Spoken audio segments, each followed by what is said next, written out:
So नमस्कार. आपल्या सगळ्यांना कल्पना आहे की 25 तारखेला आपल्याकडे उरण पोलीस स्टेशनला एक मुलगी मिसिंग असल्याची कंप्लेंट रजिस्टर्ड होती. 27 तारखेला एक डेड बॉडी आपल्याला जेव्हा लोकेट झाली त्यानंतर ऑफेन्स रजिस्टर्ड झाला. BNS जो नवीन कायदा आहे सेक्शन 103/1 डेड बॉडी मुलीची होती.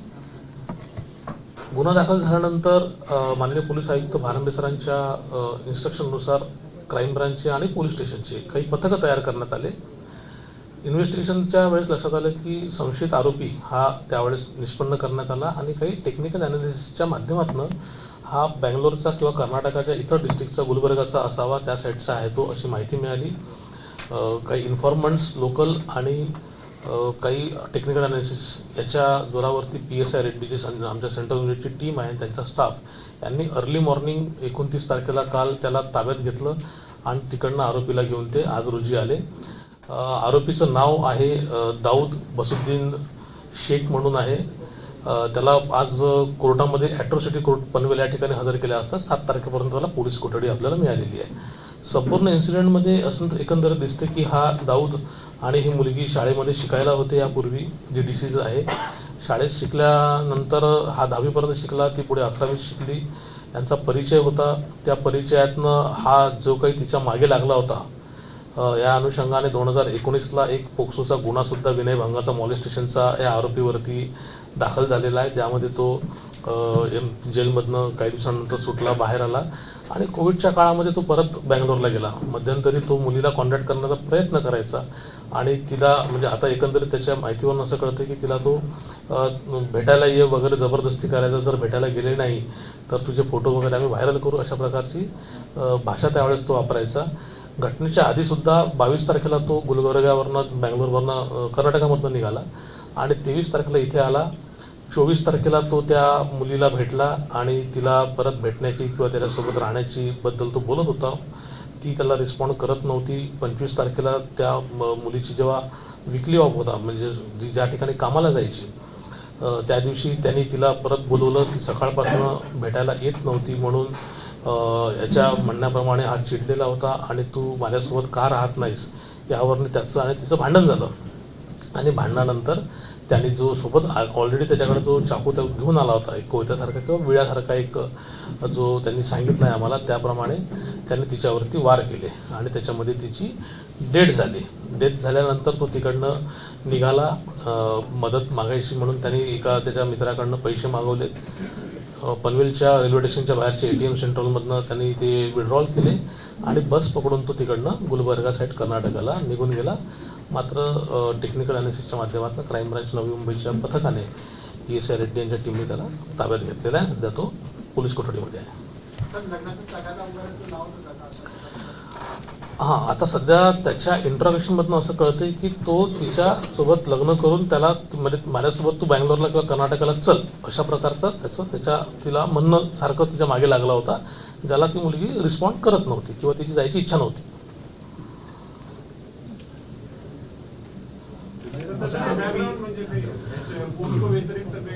नाही, त्याचा कुठलाही क्रिमिनल रेकॉर्ड नाही आहे. त्याच्यावरती जो एक गुन्हा दाखल आहे 2019चा, तो ह्याच मुलीच्या वडिलांनी दाखल केलेला आहे. त्याच्यामध्ये तो जेलमध्ये होता, त्याची तारीख पण सुरू होती, बेलवर होता तो त्याच्यामध्ये. त्याच्या व्यतिरिक्त दुसरा कुठलाही क्रिमिनल रेकॉर्ड नाही. प्रोफेशनली तो ड्रायव्हर होता आणि आता सुद्धा तो एका कंपनीमध्ये बस ड्रायव्हरचं काम करत होता. आता वेपन ऍक्च्युली असं आहे की पोलीस स्टेशनकडे आम्ही तो हँडओव्हर केलेला आहे. तपासाचा तो भाग आहे. तो इंट्रॉगेशन आता त्याला आताच पोलीस कोठडी मिळालेली आहे. पोलीस कोठडीमध्ये ते कुठल्या ठिकाणी वेपन टाकलाय किंवा काय टाकलं आहे ते तपास कागदपत्र व्यवस्थितरित्या करतील. नाही, याचं लग्न झालेलं नाही आहे, बॅचलर अनमॅरिड आहे. मोहसिन जो आहे तो याच्या घराजवळ, म्हणजे याचे नातेवाईक जे राहतात गुलबर्ग्याला, तिथे हा राहणारा आहे आणि यांचा परिचय एकमेकांशी. ज्यावेळेस हा याच्या मोबाईलवरनं मुलीशी संपर्क करू शकत नव्हता किंवा मुलीने याला कधी ब्लॉक केलं असेल तर त्यावेळेस हा मोहसिन हा त्याच्या मित्राच्या मोबाईलवरनं तिच्यासोबत संपर्क करायचा. त्यामुळे आम्हाला मोहसिनबद्दल जेव्हा माहिती मिळाली त्याच्याकडनं आम्हाला कळलं की त्याचं काय रिलेशन आहे, पण बाकी ह्या एकंदरीत प्रकरणामध्ये अजूनपर्यंत तरी तो काही संपर्क आम्हाला दिसून आलेला नाही. पुढचा तो तपासाचा भाग आहे. 2019 नंतरही हे दोघे एकमेकांशी संपर्कात होते. हा, सध्या तरी तसं दिसतंय की संपर्कामध्ये होते किंवा हा मुलगा संपर्क साधण्याचा प्रयत्न वारंवार त्या मुलीला करत होता किंवा तिकडनं तो भेटायला सुद्धा यायचा प्रयत्न करत होता. मोहसिनची मैत्री यशस्वी सोबत होती की पूर्वी तो ओरिजिनली मित्र आहे दाऊद आरोपीचा. नंतर त्याची ओळख त्याच्या मोबाईलवरून फोन केल्यामुळे त्या मुलीसोबत झालेली दिसते. ऍक्सिडेंट आता एवढं हा ऍक्च्युली आमच्या फार इन्व्हेस्टिगेशनचा किंवा डिटेक्शनचा पार्ट नसल्यामुळे त्याच्या खोलात आम्ही अजूनपर्यंत गेलेलो नाही. संभाषण आहे एवढंच सांगू शकतो, ते दिवसा आहे की रात्री नाही सध्याच्यावर भाष्य करता येईल. त्यांचं प्रेम होतं याच्यावरून कळतं की ते बदलेवर गोंधवलं होतं वगैरे बऱ्याच गोष्टी आहेत. लव्ह ट्रँगल पण अजून असा काही पुढे आलेला नाहीये. मात्र हे मी तुम्हाला निश्चितरित्या सांगू शकतो की मुलीची तिला तो म्हणत होता की माझ्यासोबत तू बँगलोरला चल किंवा कर्नाटकाला चल, अशा प्रकारचा तगादा मागे लावत होता आणि नॅचरली घरच्यांचा विरोध सुद्धा असल्याचं त्यावेळेस दिसून येतं. टॅटू केलेलं तिने दाऊदच्या नावावर. ते तर याच्यामध्येच आलेलं आहे, रेकॉर्डवरतीच आहे.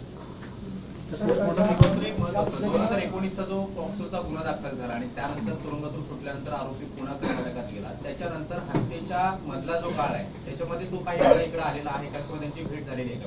हा, त्याचं असं समजते का तो मध्ये 1-2दा इकडे येऊन गेलेला आहे ऑलरेडी आणि तो टचमध्ये होता. पोक्सोचा जो गुन्हा दाखल करण्यात आला होता तो वडिलांनी करायला लावला असं म्हटलं जाते. ते करायला लावला, वडिलांची कंप्लेंटच आहे. पोक्सोमध्ये मुलगी मायनर असल्यामुळे कंप्लेंटच तिचे वडील आहेत बेसिकली. मग मुलीचा या गोष्टी नकार होता. नाही, आता हे कसं आहे की हा ती सांगणार कोण? ते सांगणारे व्यक्ती इथे नसल्यामुळे किंवा जगात नसल्यामुळे त्या गोष्टी कन्फर्म होऊ शकत नाही. 25 तारखेला किती वेळ ते लोक होते, किती वेळ ते बोलले आणि त्याच्यानंतर मग साधारणतः दुपारी आता आम्हाला जी माहिती मिळते ती तिच्या मैत्रिणीकडे गेली आणि 1:30-1:45 तिकडनं निघाली आणि 2:30-3ची घटना जरी म्हटली तरी साधारण तास-1.5 तास सोबत ते असावेत. तर जो सीसीटीव्ही समोर आलेला आहे त्याच्यामध्ये साधारणतः 2:27 म्हणजे 2:30च्या दरम्यान दोघेही एकमेकाच्या पाठीमागून जाताना दिसत आहेत. मात्र ती दुपारची वेळ होती. म्हणजे हा जो प्रकार जो घडला, इन्सिडेंट घडला, एक्झॅक्ट काय वेळ होती? तो साधारणतः 2:45 ते 3च्या सुमारासला इन्सिडेंट असावा हा. आणि तो जागेवर घडला की त्याने आणि कुठून मारून तिला तिथे आणून? नाही, ते जागेवरच झालेलं आहे सगळं. ज्या ठिकाणी डेड बॉडी मिळाली त्याच ठिकाणी इन्सिडेंट झाल्याबद्दल त्याचं सांगणं. त्याच्यानंतर पुढची मुवमेंट काय होती त्या? मग त्याच्यानंतर तो तिकडनं निघाला, ट्रेननी तो पनवेलला आला. पनवेलवरती त्यांनी मग पैसे बाहेर निघाला रेल्वे स्टेशनच्या, पैसे विड्रॉल केले. पैसे विड्रॉल करून तो आपल्या कळंबोली सर्कलवरनं मॅकडोनल्डकडे आला. तिकडनं त्यांनी बस घेतली आणि बसने तो पुढे कर्नाटकाला निघून गेला.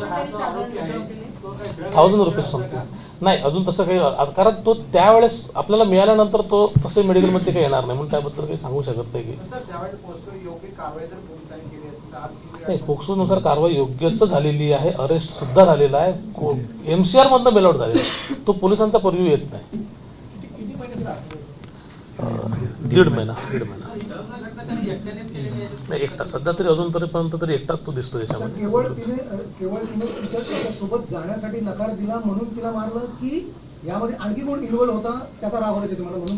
नाही, एकंदरीत ती रिस्पॉन्ड करत नाही हाच एक प्रिलिमिनरी राग दिसतो. बाकी त्याने काही कारणं सांगितले तरी बेसिकली त्याचा संबंध ज्या व्यक्तीसोबत आहे त्या व्यक्तीच्या रिस्पॉन्सवरतीच हा राग असल्याचं दिसून येतं. वेपन कुठून आणलं त्याने ऑलरेडी ते घेऊन आला होता तो सोबत. हा, तो म्हणतो की माझ्यासोबत होता. प्लॅन केलेलं? हा, म्हणजे दिसताना हे सगळं प्लॅन केलेलं दिसतंय. कोल्ड ब्लडेड टाईप दिसतंय. वेपन घेऊन ते आता ते पंचनाम्यानुसार ते पोलिसांकडनं मला माहिती घ्यायला लागेल. माझ्याकडनं अजून त्याची इन्फॉर्मेशन नाही. ते वेपन चाकूसारखं आहे असं तो म्हणतोय. तो आता तो किती इंच आहे मी अजून डोळ्याने बघितलेलं नाहीये म्हणून मला सांगता नाही येणार. 2 वेपन वापरले? एकच आहे आय गेस. तो एकच सांगतोय. ते आमचं काम चालू आहे. सर, ज्या पद्धतीनं त्याने तिला मारली त्या वेपननं मारली. आता पोलिसांच्या तपासामध्ये आणखी मागच्या वेळेला सांगितलं आहे की काही तिथले जनावरं होती त्याने तिचा चेहरावर कुरतडला, पण तपासामध्ये तसं म्हणजे काही गोष्टी समोर येतात की त्यानेच तिचा चेहरा कुरतडला. नाही, वार ते अंधाधुंद केल्यासारखे वार आहे. म्हणजे जिथे जशी जागा मिळेल तसे वार केलेले आहे. ही पण पॉसिबिलिटी असू शकते की त्या चेहऱ्याला त्या वेपनमुळे झालेली जखम, त्यातनं निघालेलं रक्त आणि मग त्याच्यानंतर प्राणी तिथे जे काही कुत्रे वगैरे येतात आणि मग त्यांनी पण थोडंफार त्याच्यात खाल्ल्यानंतर तो जो काही झालेला प्रकार आहे तो असा मिक्स दिसून येतो. चेहऱ्यावर वार केला हा, तो असू शकतो. हा, PMC रिपोर्ट आहे का फायनल? फायनल रिपोर्ट आलेला फायनल रिपोर्ट आला नाही, त्यांनी सांगितलं. चल ओके. तर पीएम रिपोर्ट मध्ये काय आहे? पीएम रिपोर्ट अजून माझ्या हातात आलं नसल्यामुळे मला सांगता येणार नाही. पण काल तो तुमचा जो विषय होता त्याचा ते अजून त्याची पुष्टी झालेली नाही इतर काही असॉल्टची. तर 2019 कट रचने हे पण कलम आहे का फक्त इन्सिडेंट हत्या एवढंच आहे? ते कटमध्ये काय होतं जनरल दोघं जण एकत्र आले त्यांनी कट केला की आपण ते करतो. योजनाबद्ध म्हणूया कारण बरोबर वेपनच घेऊन गेले ते त्या सेक्शनमध्ये येतात. त्यात फक्त अॅट्रॉसिटीचं एक कलम आपण वाढ केलेली आहे. त्याच्यामुळे तो तपास जो आहे तो एसीपी पोर्ट डिव्हिजनकडे जाईल अॅट्रॉसिटी सेक्शन वाढवल्यामुळे. तर 2019च्या गुन्ह्यानंतर फक्त पीडिता त्याला रिस्पॉन्ड करत नाही हेच फक्त मोटिव्ह आहे का किंवा घरच्यांशी विरोध होत आहे घरच्यांकडून? कारण 2019चा गुन्हा सुद्धा घरच्यांच्या वतीने दाखल करण्यात आलेला होता आरोपीचा. मधल्या काळात घरच्यांसोबत काही संपर्क झाला होता? घरच्यांसोबत संपर्क नाही पण ती रिस्पॉन्ड करत नाही. आता ते कार करत ते त्याचे मल्टिपल कारणं असू शकतात. मग ते घरच्यांचं असं तिचा पर्सनल इंटरेस्ट व्हॉट एव्हर पण ते रिस्पॉन्ड करत नाही हा तिचा वैयक्तिक चॉईस आहे. त्याच्यासाठी हा जबरदस्ती करून हे जे कृत्य झालेलं आहे ते पूर्णपणे बेकायदेशीर आहे म्हणून एक गुन्हा दाखल तर झालेला हा आहे. प्रकार ज्यावेळेस घडत होता त्यावेळेस तिने एका व्यक्तीला फोन केलेला होता अशी माहिती समोर हो, येते. हो. मित्राला फोन केला होता. हो. मित्रालाच का म्हणजे घरातल्या माणसाला का? आता हे उत्तर मी तुम्हाला देऊ शकत नाही की तुम्ही त्यालाच का फोन केला म्हणून. पण तिला जो योग्य वाटला त्यांनी तिला फोन केला किंवा तिला जे काही सुचलं असेल तेव्हाची जी काही परिस्थिती असेल तिची मानसिक त्याप्रमाणे तो निर्णय तिने घेतलेला आहे. तिने फोन करून काय सांगितलं? आता तो जो आम्हाला कंप्लेंट म्हणजे ज्याला आम्ही विचारपूस केली ज्याला फोन आला त्याचं म्हणणं आहे की मला सोडव मी थोडेसे अडचणीत आहे मला सोडव अशा प्रकारचं ती बोलली. तो पण नेटवर्कमध्ये नव्हता व्यवस्थित त्याच्यामुळे त्याचं कम्युनिकेशन होत नव्हतं ऐकायला त्याला येत नव्हतं नीट क्रॅक होते स्पीच आणि फोन पण कट झाला. तो पण ओरड जातोय. तो राहणार यस ते हत्येच्या किती वेळ आधी हा फोन केला होता पीडितेने? त्याच दरम्यानची गोष्ट आहे. मी जे म्हटलं आपल्याला की जर आपण 1-1.5 तासाचं पकडलं सोबत ते होते त्याच वेळेसची गोष्ट आहे ती. त्या मित्रानं कोणाला संपर्क केला होता काय? मित्राला फोन केल्यानंतर त्याचा फोन त्यांनी उचलला नाही कारण तो जॉबवर होता ड्रॉवरमध्ये होता म्हणून तिने त्या मित्राच्या काकाला फोन केला. काकाला फोन केल्यानंतर हा परत त्या नंबरवरती ट्राय करत होता त्याच्या म्हणण्यानुसार तिचा नंबर लागत नव्हता किंवा ती उचलत नव्हती म्हणून त्याने परत ह्या मित्राला फोन करून कळवलं की असा तिचा फोन आला तो जरा बघताय काय मी रेंजमध्ये नाही आहे नीट. म्हणजे एवढे वर्ष जर तो त्रास देत होता तर हिने कधी बोलली म्हणजे आता ते काय की त्यांचा तो कौटुंबिक विषय असल्यामुळे आम्ही विचारपूस करण्याचा प्रयत्न केला पण अजूनपर्यंत तशी काही माहिती आमच्याकडे नाही आलेली आहे. 2019च्या केसचं काय स्टेटस होतं? ती केस आता सध्या अजून आय गेस बोर्डावरती आलेली आहे का नाही अजून नाही आली सबमिट झाली चार्जशीट. एनबीडब्ल्यू निघालेला आरोपीच्या विरुद्ध पनवेल कोर्टात जुलै किती सांगता जुलै तुम्ही 20 5 days बिफोर द मर्डर. नाही त्याची माहिती अजून नाही आहे नक्की का नाही Five एनबीडब्ल्यू days निघाला before the तर murder. तुम्ही सांगताय आता ते माझ्या लक्षात आलं मी चेक करतो. तर याच्यामध्ये त्याचा फेसबुकवर त्यांनी हे सांगितलेलं की म्हणजे त्याचे जे फेसबुकचे काही कमेंट्स आहेत किंवा त्याचे जे हे बरोबर. tweets टाकले त्याच्यामध्ये फसवणूक म्हणजे एखादी मुलगी 5-6 वर्ष राहते आणि फसवणूक करते अशा प्रकारचे रील्स जास्त आहेत. अशा कुठलं अँगल आहे का त्याच्यामध्ये की तिने त्याला फसवलं म्हणजे शेवटच्या क्षणाला ती नकारलेलं किंवा त्याचं कसं आहे की ती जेव्हा रिस्पॉन्ड करत नाही किंवा जो काही राग आहे तर तो सांगायचा की मी आपली सोबतचे फोटो मी काही अपलोड करेल आणि त्याने केले आणि नंतर त्याचं म्हणणं आहे की मी ते डिलीट पण केले मला जेव्हा ती भेटायला आली. म्हणजे हा थोडासा ब्लॅकमेलिंगचा पण प्रकार आम्हाला दिसतो. दुसरं एक ज्या मित्राने त्याला पैसे पाठवले हत्येच्या नंतर त्यानं कुणाला या घटनेबद्दलची माहिती दिली होती की माझ्या हातून हे कृत्य नाही झालेलं आहे आणि मला आता वाटतं की असं तो काही बोललेला नाही अजूनपर्यंत की त्याने कोणाला सांगितलं होतं. त्याने केलं आणि तो आणि तसं आहे तो जाणं येणं करायचा त्याच्यामुळे आला आणि परत गेला एवढाच तो विषय होता. होतं काय आक्षेपार्ह होते कसं काय? नाही नॉर्मल असावे फार काही त्याच्यात असं हे नाही. तर घटनेचे किती दिवस अगोदर तो यावेळेस उघडला आला होता? 23 ला आला सकाळी 11 वाजता. तर तिथून डायरेक्टली तो घरी गेलेला की डायरेक्टली हायडिंगलाच गेला? इथून निघाला नाही तो घरी नाही गेला नातेवाईकाकडे गेला आणि तिथून मग तो त्याला लक्षात आलंच असेल तोपर्यंत मग तो लपायसाठी त्याने जे काही त्याला मार्ग पर्याय उपलब्ध होते ते त्याने करण्याचा प्रयत्न केला. त्याचा फोन 25 तारखेला ऑफ झाला की ते त्याच्या तेव्हाच ऑफ झाला त्याच दिवशी सेम डेला. त्याच दिवशी off झाला? त्याच्यामुळे ते जास्त चॅलेंजिंग होतं आमच्यासाठी. सर हिंदीमध्ये Yes. ये पूरा इंसिडेंट है 25 तारीख को उरन की जो डिसीज लड़की है उसकी मिसिंग की कंप्लेंट उसके फादर द्वारा उरन पुलिस स्टेशन में रजिस्टर हुई. 27 की मॉर्निंग को उसकी जब डेड बॉडी मिली तब FIR 300/2024 उरन पुलिस स्टेशन में रजिस्टर्ड हुआ. BNS सेक्शन 103/1 जिसमें अभी एट्रोसिटी का सेक्शन ऐड हो चुका है. जब टेक्निकल एनालिसिस कुछ टीम बनाई गई इसमें हमारे पुलिस आयुक्त श्री भारंबे सर के इंस्ट्रक्शंस के बाद पुलिस स्टेशन की और क्राइम ब्रांच की, और जो सस्पेक्ट है वो बेंगलोर का रहने वाला है ऐसा जब हमें पता चला, तब बेंगलोर में बेंगलोर में और गुलबर्गा में कर्नाटक स्टेट में और महाराष्ट्र में लोकल एरिया में भी कुछ टीम डिप्लॉय हुई, जिसके तहत टेक्निकल एनालिसिस और इन्फॉर्मेंट के बेसिस पे हमारे क्राइम ब्रांच के सेंट्रल नोड के PSI रेड्डी और उनकी टीम इन्होंने गुलबर्गा में से 29 को अर्ली मॉर्निंग इस एक्यूज्ड जिसका नाम है दाऊद मसूद्दीन शेख, ये रहने वाला बेंगलोर का है, कर्नाटका का, इसको हमने वहां से हिरासत में लिया। आज उसे पनवेल के एट्रोसिटी कोर्ट में जब हाजिर किया गया, उसे 7 तारीख तक की पुलिस कस्टडी इसमें दी गई है। एक्यूज के इंट्रोगेशन से समझ में आता है कि एक्यूज ने जान पहचान का था डिसीज के, 2000 मतलब स्कूल में भी ये पढ़ने के लिए था, बाद में इसकी पढ़ाई छूट गई, लड़की ने आगे पढ़ाई शुरू की, फिर भी उसने उससे कॉन्टैक्ट बनाए रखने की कोशिश की, जिसके तहत बीच बीच में उसे मिलने आता था। उसने जब लड़की मना करती थी तो वो उसके धमकियां देता था। इस टाइप की जानकारी भी सामने आ रही है कि तुम्हारे कुछ फोटोज है, मैं इसे वायरल कर दूंगा। अभी जब लड़की उसे 25 तारीख को 24 तारीख को पहले उसे मिली, फिर इसने 25 तारीख को बुलाया, जिस दिन की घटना है उस दिन वो जाने के लिए जब राजी नहीं थी, तो ये समझ में आ रहा है कि उसने कुछ फोटोज भी अपलोड किए थे उसके फेसबुक पे, जो बाद में लड़की मिलने जाने के बाद, डिसीज मिलने जाने के बाद उसने डिलीट कर दिए। इसकी इच्छा थी कि ये इसके साथ बेंगलोर चले, जिसके लिए लड़की राजी नहीं थी जाने के लिए। इनका कुछ झगड़ा जो स्पॉट है वहां पे हुआ, और उस झगड़े के बाद इसने जो हत्या को अंजाम दिया गया है।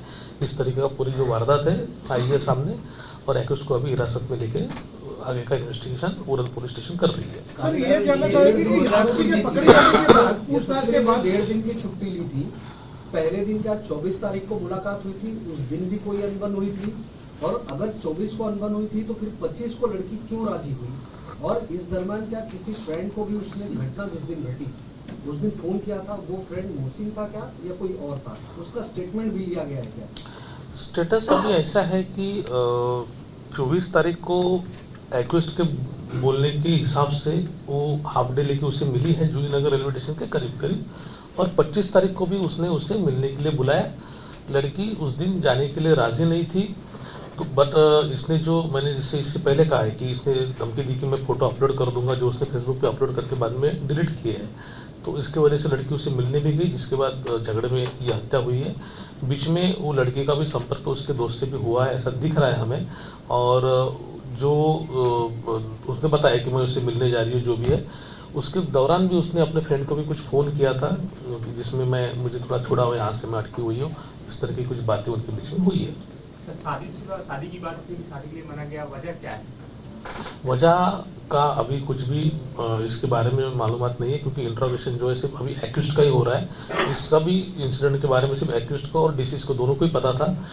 एक्यूज्ड से जितनी मालूमात मिली इस हिसाब से वो चाहता था कि उसके साथ लड़की डिसीज जो उसके साथ बेंगलोर जाए, जिसके लिए लड़की मना कर रही थी।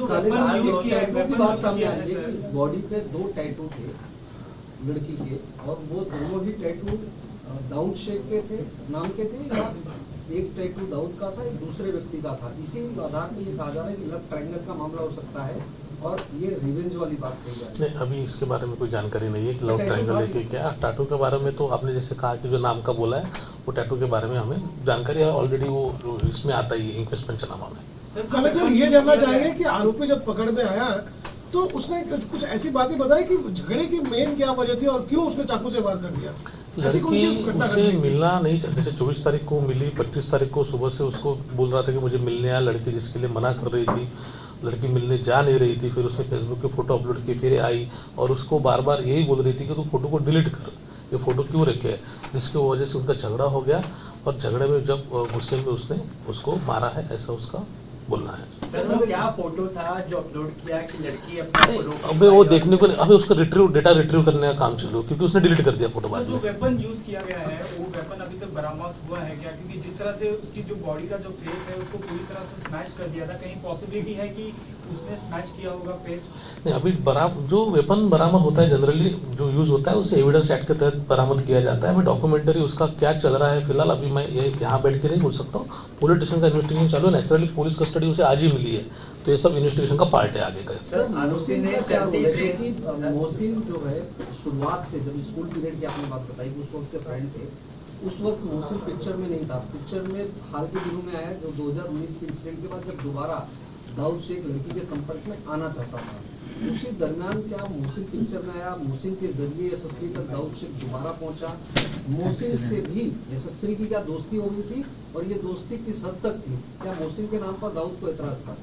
ऐसा कुछ भी अभी तक सामने आया नहीं है। मोहसिन दाऊद का दोस्त था जिसके मोबाइल से उसने इससे पहले डीसीएस से कांटेक्ट किया है, जिसकी वजह से जब भी इनमें झगड़े होते थे, एक दूसरे को ब्लॉक अनब्लॉक करते थे, उस दौरान मोहसिन के थ्रू भी बात होती थी। बट इसमें मोहसिन का ट्रायंगल है या और कुछ चीजें ये अभी तक हमारे इन्वेस्टिगेशन में सामने आई हुई नहीं है। शादी से इनकार करने की ऐसा- वजह ऐसा- क्या थी? नहीं। धर्म अलग था, जाति धर्म अलग था, ये एक वजह थी या फिर वो उसके काबिल नहीं था? कोई तो रीजन होगा। दाऊद ने इनिशियल लेवल पे ये चीज तो बताई, मर्डर क्यों किया? उसने सिर्फ इतना ही बताया कि वो मैं उसे बोल रहा था मेरे साथ बेंगलोर चलो, और जिसके लिए वो राजी नहीं थी। दैट्स इट, इतने उसने अभी तक साल बताया। 2019 में दाऊद को गिरफ्तार किया था और रिलीज हुआ, उसके बाद वो चला गया। तो पूरा सीक्वेंस अगर आप बता दें कि गिरफ्तार होने के बाद वो क्या कर रहा था, क्या नहीं कर रहा था। ऐसा है कि जब वो बेल पे रिहा हुआ उसके बाद उसका कुछ एक्सीडेंट हुआ, ऐसा उसका बोलना है, जिसमें उसका पैर फ्रैक्चर हो गया, उसके सर को लग गया और वो एकदम बेड रिडन था। फिर उसका कम्युनिकेशन भी उसके साथ था नहीं बीच में, बट जब उसे थोड़ा होश आया, उसने फिर से अपना मोबाइल उसे मिला और उसका जो दोस्त है उसके माध्यम से उसका संपर्क हुआ, और उसके बाद फिर से उसने बात करने की कोशिश उस लड़की से की है, जिसके तहत वो बीच में एक दो बार मिलने यहाँ पे आया है, ऐसे उसने बोला है, जिसकी पुष्टि अभी तक हमने की नहीं है। और मिलने आने के बाद फिर से जब इंसिडेंट हुआ उस दिन वो 23 तारीख को उसका बोलना है कि मैं उसको 23 तारीख को आया, 24 को भी मिला और 25 को हत्या को अंजाम दिया गया। मतलब बैंगलोर रहने के बावजूद भी लगातार लड़की के कांटेक्ट में था। हाँ, कितना फ्रिक्वेंटली था ये तो नहीं बोल सकता, बट हाँ उसके हिसाब से जो उसने बोला है वो आया था, मिला था, बट जिसका वेरिफिकेशन हम लोग हमारे तरीके से भी कर रहे हैं। फोन पे बात, जी फोन पे हाँ, फोन पे तो बात तो उसकी चली रही थी, उसने बोला ये ऑलरेडी, वो तो हमने भी आपको बताया। असं आता बोललो ना मराठीत दिलं ना, बाईट काल पण दिली मी सगळ्यांना, इंडिव्हिज्युअल बाईट दिली काल. असं काही नाही. आता बेसिकली अँगल तो त्याला कम्युनल देण्याचा म्हणजे असं काही विषय इथं अजूनपर्यंत काही दिसत नाही. चर्चा काही जरी असल्या तरी हा केवळ एकमेकांच्या संपर्कात आहे असं आता तरी दिसतंय. आता इन्व्हेस्टिगेशन मध्ये ज्या गोष्टी जसं जसं पुढे येतील त्या आम्ही तुम्हाला इन्फॉर्म करू, पण सध्या तरी तसं काही दिसत नाहीये. साले सर, क्या दाऊद के अलावा भी यशस्वी का कोई इतना करीबी दोस्त था जिसके नाम पर दाऊद को एतराज था? सीडीआर से कुछ चीजें तो पता चली होगी. नहीं, हमारा एनालिसिस और पुख्ता सबूत दोनों अलग अलग चीज़ें हैं. अभी जो हम बात कर रहे हैं वो उसके इंट्रोगेशन के ऊपर ही बात कर रहे हैं, तो अभी तक ऐसा कुछ भी सामने आया नहीं है या ना ही उसने कुछ बोला है ऐसा. सर एक यातला महत्वाचा मुद्दा आहे की ज्या पद्धतीने तुम्ही सांगता यामध्ये लव अँगल असू शकत नाही कदाचित, मात्र जर असं नसेल तर मग ती फोटो व्हायरल करेल अशा धमकीच्या वेळेस तो देत होता, मग ती घाबरत का होती? आणि असे फोटो म्हणजे काय ते अगदी जवळचे होते की तिला असं ते वाटत होतं माहिती व्हायरल? त्याच्याबद्दल मी का सांगू शकत नाही, कारण ते फोटो मी बघितलेले नाही आहे. तिचा मोबाईल पण आमच्याकडे अजूनपर्यंत मिळालेला नाही आहे आणि याने डिलीट केलेल्या फोटोचं पण रिट्रीव्ह करायचं काम चालू आहे. त्यामुळे ते कशा पद्धतीचे होते हे मला आम्ही ह्या ठिकाणी नाही सांगू शकत आपल्याला. पण जे काही असेल त्याच्यामध्ये मुद्दा हा आहे की तिची इच्छा नसताना तिला कुठल्या तरी गोष्टीची भीती दाखवून बोलवणे आणि याच्यातनं एक कृत्य करणे हे बेकायदेशीर कृत्य आहे. त्याच्यामुळे गुन्हा दाखल झालेला आहे. हथियार वाला पार्ट हिंदी में बता दीजिए सर, क्या वेपन कहाँ से लाया था और वहाँ से लाने के पीछे ये इंटेंशन तो दिखता है ये कि वो इंटेंसली सोच के आया था कि अगर लड़की मना करेगी तो वो कुछ करेगी. ये बिल्कुल सही है कि वो इंटेंशन से ही आया था, हत्या का ही उसका मोटिव था, ये उसका प्लानिंग का ही पार्ट था जिसके तहत वो ऑलरेडी उसने वेपन साथ में कैरी किया था. तो ये सोची समझी हुई उसकी साजिश है जो उसने इसको हत्या में अंजाम दिया गया है और वेपन उसने साथ में कैरी करने के बाद ही उसका उसी वेपन से उसने उसे मारा हुआ है. एक या दो? अभी तो हमें एक ही वेपन उसने लाया था ऐसा उसे समझा है. बरामद करने का आगे पता चलेगा और क्या था. तिचा मोबाईल गायब केला अजून मिळालेला नाही, हाच घेऊन गेला, स्वतःच घेऊन गेला. याने कुठे जिथे कुठे टाकलाय ते आमचं काम चालू आहे त्याच्यावरती. सर हे कुठे कुठे लागतात? हत्या भी वहीं पे की गई. हत्या, हाँ, उसी स्पॉट पे वो गए, वही उनकी बातें हुई और वही पे गुस्से पे उसने घटना हुआ. कुठे कुठे हायडिंगवर गेलेला कृत्य झाल्यानंतर? नाही, आता सध्या आम्ही त्याला तिथून पकडलं, म्हणजे त्याच्याकडे राहायला जाऊन न सांगता तिथून तो इकडे जा तिकडे जा असं करत तो फायनली ज्या डेस्टिनेशनला गेला तिथून आम्ही त्याला लोकेट केलेला आहे. आणि 24 तारखेला कुठे भेटलेले? 24 तारखेला हे त्याच्या म्हणण्यानुसार जुईनगर रेल्वे स्टेशनला भेटले. तिकडचं काही सीसीटीव्ही फुटेज ते आता काढतील इन्व्हेस्टिगेशन. सर तो आरोपी आहे तो ब्लॅकमेल करत होता 5 दिवसांनी कष्ट दिले आणि लग्नाचा तगादा लावत करत होता 7 दिवसांनी कष्ट दिलेले आणि लग्न करण्यासाठी तो तगादा लावत होता एकदम शॉर्टकट. सो बेसिकली यांचा जरी परिचय असला एकमेकांशी डिसीजचा आणि ॲक्युजचा, तरी ती त्याला भेटायला रिस्पॉन्ड करत नव्हती. त्याच्यामुळे याच्यामध्ये आणि तिच्यामध्ये भांडण झालं. भांडणामध्ये त्या रागामध्ये येऊन आधीच आणलेल्या चाकूने तिची हत्या केली. त्याला आपण टेक्निकल अनालिसिसनुसार आता सांगितलं की 29 तारखेला सकाळी ताब्यात घेतलं. ॲट्रॉसिटीचं सेक्शनची वाढ करून ॲट्रॉसिटी कोर्टात हजर केलं. 7 तारखेपर्यंत पोलीस कस्टडी त्याला दिलेली आहे. आणि तो जो माझ्यासोबत तू बँगलोरला चल अशा प्रकारचा तगादा लावत होता, ज्याला ती रिस्पॉन्ड करत नव्हती. आणि जर मला तू भेटली नाहीस तर मी तुझ्या आणि माझे जे काही फोटो माझ्याकडे आहेत ते व्हायरल करेल, अशा प्रकारे धमकी देऊन तिला तो जबरदस्ती करून बोलत होता भेटायला. एबीपी माझा, उघडा डोळे बघा नीट.